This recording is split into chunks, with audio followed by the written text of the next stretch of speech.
Heart beat scan ఒక్క second లోనే world class 640 slide CT scan ఇప్పుడు మీ విస్టా ఇమేజింగ్ బంజారా హిల్స్ లో.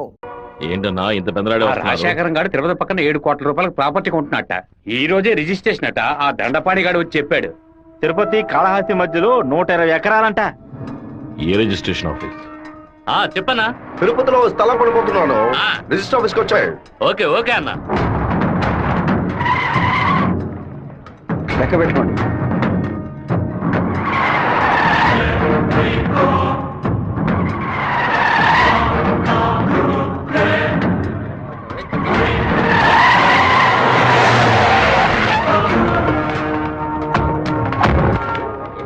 అలా ఇక్కడికి వచ్చారా? ఇక్కడేం చేస్తా ఉంటావు? ఓ స్థల రిజిస్ట్రేషన్ పని మీద వచ్చాను.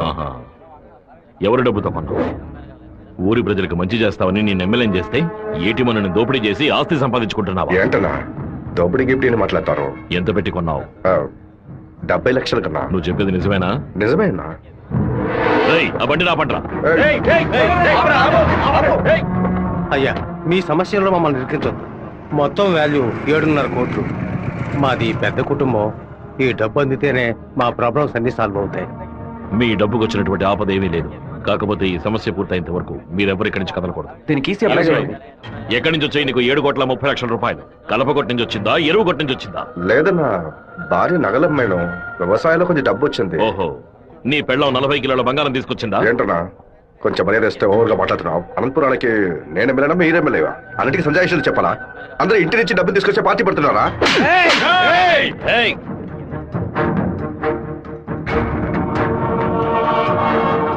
నా మాటకు విలువిచ్చి 50,000 మంది నీకు ఓట్లు వేసి నేను ఎమ్మెల్యేని చేశారా? రేపు నేను వాళ్ళకి ఏం సమాధానం చెప్పాలరా? అయ్యా, అన్ని రికార్డులోకి ఎక్కించేశారట. ఇక మన చేతుల్లో ఏమీ లేదా? నేనంతా వింటూనే ఉన్నాను. ఒక చిన్న ఐడియా చెప్పరా. ఇతను అక్రమంగా సంపాదించిన ఆస్తులన్నీ మన ఊరు ప్రజలకి, పంచాయతీకి రాసి చేయొచ్చు. వెంటనే అలా చేయడం కుదురుతుందా? చేయొచ్చు అన్న. దానికి స్టాంప్ డ్యూటీ తక్కువే. 10 నిమిషాల్లో డాక్యుమెంట్ రెడీ చేస్తాను. సరే చెయ్యి. అన్నా, 100 రూపాయల స్టాంప్ పేపర్ తీసుకొని నేను చెప్పేది కొట్టండి. అనంతపురం జిల్లా పులివెందుల గ్రామం వెంకయ్య వీధికి చెందిన శుంకర సుందరమూర్తి గారి పెద్ద అబ్బాయి రాజశేఖరం అనబడే నేను మనస్ఫూర్తిగా రాసిచ్చినది ఏమనగా, తిరుపతి పక్కనున్న సర్వే నంబర్ 141, 142, 143 కిందకు వచ్చి 120 ఎకరాల భూమిని అనంతపురం జిల్లా వాసులకి హృదయపూర్వకంగా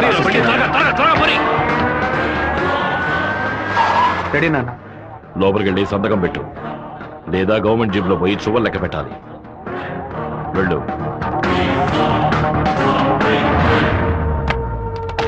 రాజశేఖరం, ఎప్పుడైతే నువ్వు ప్రజల డబ్బుని దోచుకున్నావో అప్పుడే ఎమ్మెల్యేగా ఉండే అర్హతని కోల్పోయావు. ఇంకో 15 రోజుల్లో నువ్వు నీ పదవికి రాజీనామా చెయ్యాలి. అనంతపురంలో బై ఎలక్షన్స్ రావాలి. ఇలా చూడు, నువ్వు రాజీనామా చేసినా బై ఎలక్షన్స్ వస్తాయి, నువ్వు చచ్చిపోయినా వస్తాయి. వెళ్ళు.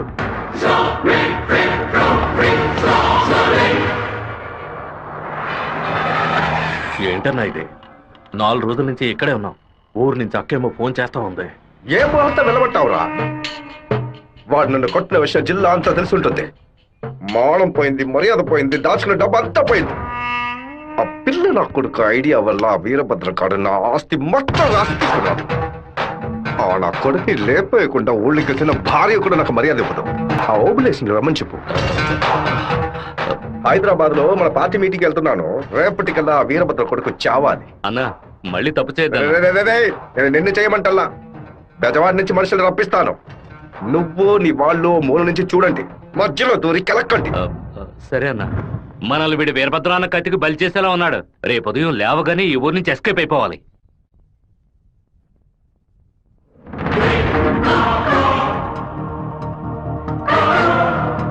అన్నా, ఆ ఓప్లెస్ గడు తిరుపతి రిజిస్ట్రేషన్ ఆఫీస్కి వచ్చాడు. నన్ను చూడగానే తప్పుకున్నాడు. వాడికి మా అబ్బాయికి ఏదో గొడవ అయ్యింది. రాజశేఖరం రిజిస్ట్రేషన్ కి వాడెందుకు రావాలి? ఏదో తేడాగా ఉంది. అయ్యా చెప్పండి అయ్యా. మన శివకి ఆ పీటర్ గాడికి ఏంటి గొడవ? అయ్యా అది దాచిపెట్టకుండా నిజమేంటో చెప్పు.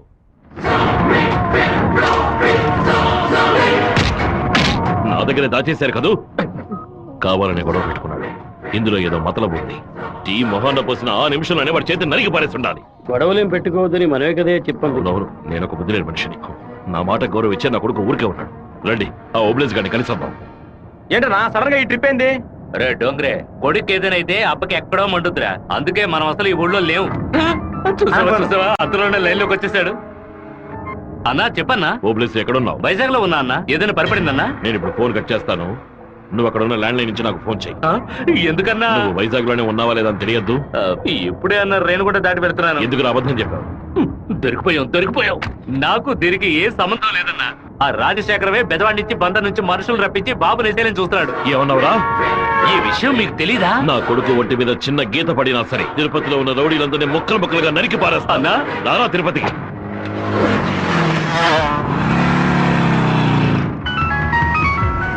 బాబు ఎక్కడున్నావు? రిజిస్టర్ ఆఫీస్ వరకు వెళ్తున్నాను నాన్న. పక్కన ఏదైనా పోలీస్ స్టేషన్ ఉందా? తిలక్ నగర్ పోలీస్ స్టేషన్ ఉంది నాన్న. నువ్వు వెంటనే వెళ్ళి ఫోన్ చేసి ఆ ఇన్స్పెక్టర్కి ఇవ్వు. దేనికి నాన్న?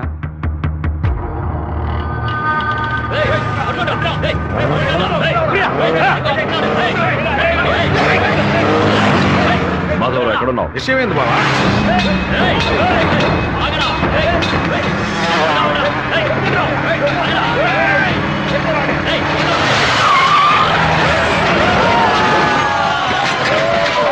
స్టేషన్ అడిగితే శివ ఎక్కడికి రాలేదని చెప్పారు బావా. మన వాళ్ళకి ఫోన్ చేసి తిలక్ నగర్ మొత్తం వెతకమని చెప్పు.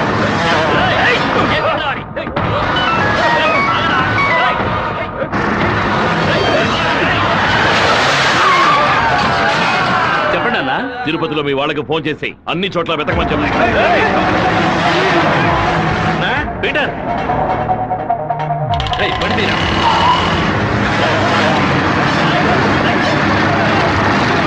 తిరుపతిలో ఏ ఒక్క చోట వదలకుండా మన వాళ్ళతో వెతికించు.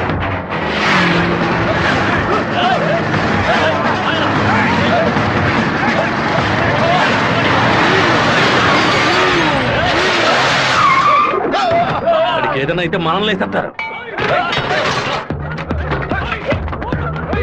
నేను ఆ కొండపైకి వెళ్ళి చూస్తాను. మీకు ఏదైనా తెలిస్తే నాకు ఫోన్ చేయండి. అలాగేనా?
సరేనండి, చెప్పేస్తా. తమ్ముడు, మన అబ్బాయి నరికేసే కదా వచ్చాడు. ఓటం పాలయ్యి రాలేదు కదా. ఏ గొడవలకైతే పోకూడదు అని నా బిడ్డ దూరంగా ఒదిగి ఒదిగి ఉన్నాడు. వాడే కత్తి పట్టుకునేలా చేశారు. ఇలా చూడు ఓబులేసు, రోడ్లో వచ్చేపోయేవాళ్ళందరూ సెల్ తో ఫోటోలు తీశారు. ఈవినింగ్ పేపర్ లో న్యూస్ వచ్చేస్తుంది. ఖచ్చితంగా రిమాండ్ చేసే తీరాలి. కేసు రాసేటప్పుడు పర్సనల్ మోటివ్ వేయలేదు, ఆత్మరక్షణ కోసమే నరికాడని రాయి. మెయిన్ మ్యాటర్ లో నరికినోడే స్వయంగా సరెండర్ అయ్యాడు అని అండర్లైన్ చేసి మరీ రాయి. అప్పుడేనయ్యా బాబుని బెయిల్ మీద విడిపించగలం. ఎంతో చెప్పి చూశానన్నా, 15 రోజులు రిమాండ్ లో ఉంచి తీరాలని ఇన్స్పెక్టర్ అంటున్నాడన్నా. నా మనుషులు 4 లోపల సబ్ జైల్లో ఉన్నారన్నా. బాబుని జాగ్రత్తగా చూసుకుంటారు. అన్నీ నాకు తెలియకుండా దాచిపెట్టేశాను. రాజకీయ నాయకులను నమ్ముకునే మేము పొట్ట కడుపుకుంటున్నాం. నన్ను ఏం చేయమంటావన్నా? క్షమించన్నా. వెళ్ళు వెళ్ళు. ఆ రాజశేఖర్ ఇప్పుడు ఎక్కడ ఉన్నాడు? పార్టీ మీటింగ్ అని హైదరాబాద్ వెళ్ళాడు. చిన్నగా హైదరాబాద్కి పోనిపో. వాడు శాస్త్రసభ నుంచి బయటకు వచ్చేటప్పుడు అక్కడే వాడిని నరికి పారేస్తా. నాన్న మీరేం టెన్షన్ అవ్వకండి. మీరు కంగారు పడితే వాళ్ళు వేసిన ప్లాన్లో సగం గెలిచినట్టే. మీరు ఊరికి బయలుదేరండి. తర్వాత ఏం చేయాలో మెల్లగా ఆలోచించుకోవచ్చు. అయ్యా టైం అయింది, కోర్టుకు తీసుకెళ్ళాలి.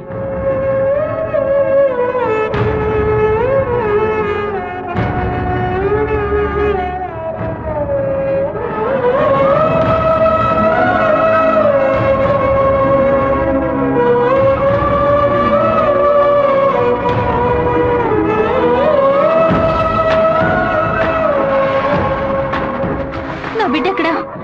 నా బిడ్డ రాలేదా? వాడిని జైల్లో పడేస్తారా? ఇందుకెలా వాడిని ఊరికి పంపించింది? భగవంతుడా, నా కడుపు మండిపోతుంది. నా ఒక్కరోజు కూడా వాడిని చూడకుండా ఉండలేదే. ఎప్పుడైతే నా కొడుకు నేను లేపడానికి వాడు ప్లాన్ వేశాడో ఇంకా వాడు బతకడానికి వీల్లేదు. వెంటనే హైదరాబాద్ వెళ్ళి వాడి పొట్ట కోసేసి ఆ పేగులు మెడ వేసుకొచ్చానా? వాడు ఊరితో గొడవ పడలేదు, నాతో గొడవ పడ్డాడు. వాడిని నేనే నరికి చంపాలి. ఏ రోజైతే వాడు ఈ ఊళ్ళో అడుగు పెడతాడో ఆ మరుక్షణమే వాడి తల తెగి. అన్న ఈరపత్రం కొడుకులు లేపేయడానికి మనమే మనుషులు పంపామని అతనికి తెలిసిపోయింది. ఇప్పుడు ఊరికి వెళ్తే మనది ఊరికి వదలడు. అవునన్నా. ఇక్కడ మంత్రి వరదరాజుల ప్రాబ్లం పెద్దదిగా ఉంది. సరే ముందు నువ్వు హోటల్ రూమ్ ని ఖాళీ చేసి అలాగే ఎమ్మెల్యే హాస్టల్ అలాగే. నువ్వు కూడా పో. అలాగేనా?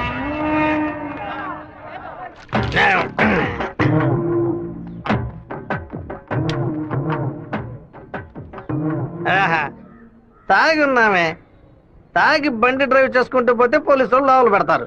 నెట్టుకుంటూ పోతాం.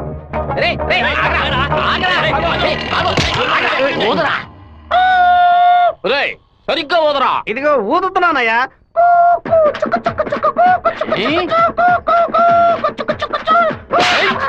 ఎగతాళా? మందు కొట్టవలేదో తెలుసుకోవడానికి పోదమంటే కొట్టానయ్యా. వీధి వీధికి పైసా ఓపెన్ చేసి పెట్టి రెండ్రా తాగండి అంటూ మా దగ్గర ఉన్న డబ్బులన్నీ నాకి పారేస్తున్నారు. సైకిల్ మీద బైక్ మీద వచ్చిన వాళ్ళు అక్కడ ఎట్టేస్తారా? దాని మీదే కదా ఇంటికి వెళ్ళేది. ఒక పని చేయండి అయ్యా, తాగుబోతులకు మాత్రం రాత్రి 7 గంటల తర్వాత ఒక బస్సు ఏర్పాటు చేయండి. మేము ఫుల్ గా తాగి ఇంటికి వెళ్ళి హ్యాపీగా తొంగుంటాం. ఓవర్ గా మాట్లాడగరా. అలాగే మాట్లాడతానండి. తాగేసి బండి డ్రైవ్ చేసుకుంటూ వెళ్ళకూడదనే చట్టం ఉంది. చట్టం ఉందా?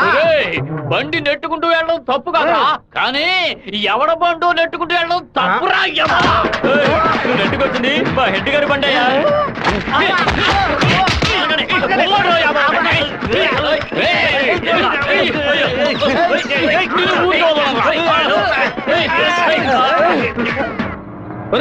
బాబు వచ్చేసాడు. అమ్మగారు చెప్పండి.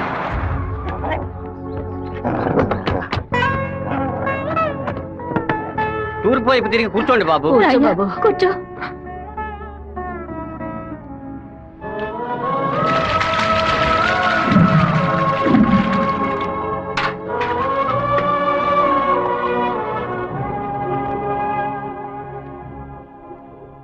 అమ్మా ఎందుకు ఇలా డల్ గా ఉన్నారు? నేను రావడం మీకు ఇష్టం లేదా ఏంటి? నువ్వు వచ్చిన సంతోషంలోనే అమ్మకి నోట మాట రావడం లేదన్నయ్య. నీకు నా మీద అంత ప్రేమ అమ్మా?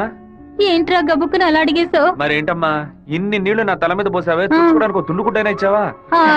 ఇంకేం తక్కువ లేదు. ఉండు, తలదుడుస్తాను. లక్ష్మి లోపలికి వెళ్ళి అటెండెన్స్ చేసి గిఫ్ట్ ఇచ్చేసి వెంటనే వచ్చేయాలి. మరైతే నువ్వు రావా? నీ ఫ్రెండ్ పెళ్లికి నన్ను చేంజ్ చేయమంటావు? నేను ఒంటరిగా వెళ్ళానని నాన్నకి తెలిసిందో నేను చెదకబాతారు. రా అన్నయ్య. అమ్మ వాళ్ళు రాలేదా? నువ్వు ఎప్పుడు ఊరెళ్తున్నావే? ఇంకా 2 రోజుల్లో సెమిస్టర్ ఎగ్జామ్స్ మొదలవుతాయి. రేపు ఉదయమే నేను తిరుపతికి బయలుదేరుతాను. కూర్చోండి కూర్చోండి. అన్నయ్య, ఆ ఎల్లో ఓణి అమ్మాయి ఎలా ఉంది? చండాలంగా ఉంది. మ్యాటర్ ఏంటి? ఆ బ్లూ ఓణి నీకేమైనా పిచ్చి పట్టిందా? అది కాదు, ఇక్కడున్న అమ్మాయిలందరూ మన క్యాస్ట్ వాళ్లే తెలుసా? వీళ్లలో ఒక్కనే నువ్వు సెలెక్ట్ చేసుకున్నావు అనుకో, నేను అది వెళ్ళి అమ్మ చెవిలో ఊదుతాను, అమ్మ నాన్న చెవిలో ఊదుతుంది, ఆ తర్వాత నీ పెళ్లిలో నాతో స్వర ఊదుతారు. ఎందుకంత కక్ష? 25 ఏళ్ల వయసులో పెళ్లి చేసుకుంటే అది సూసైడ్, 28లో చేసుకుంటే అది అటెంప్ట్ మర్డర్, 30లో చేసుకుంటే అది మర్డర్, 24 ఏట చేసుకుంటే బావిలో దూకినట్టు, 23 విషం తాగినట్టు, 22 ఊరేసుకున్నట్టు. మరి ప్రేమించి పెళ్లి చేసుకుంటే స్వర్గం, హౌస్ అరెస్ట్, జీవిత ఖైదు. అనయ్య, టీవీలో అమ్మాయిని చూడు, చాలా అందంగా ఉంది. అయ్యో ఒకసారి చూడు. ఏంటా జరుగు? తను నచ్చిందా? చాలా అందంగా లక్షణంగా ఉంది కదూ. తను ఎవరో ఏమిటో నేను కనుక్కొని నీ చేత ఆత్మహత్య చేయించరా? వచ్చే ఏప్రిల్ 1 వరకు ఓపికగా ఉండు, మరుసటి రోజు చెప్తాను. ఏమిటనయ్యా, లవ్లో పడ్డావా? ఒక అమ్మాయి అంగీకారం కోసం 6 నెలలుగా వెయిట్ చేస్తున్నాను. తనేం చెప్తుందో తెలియట్లేదు.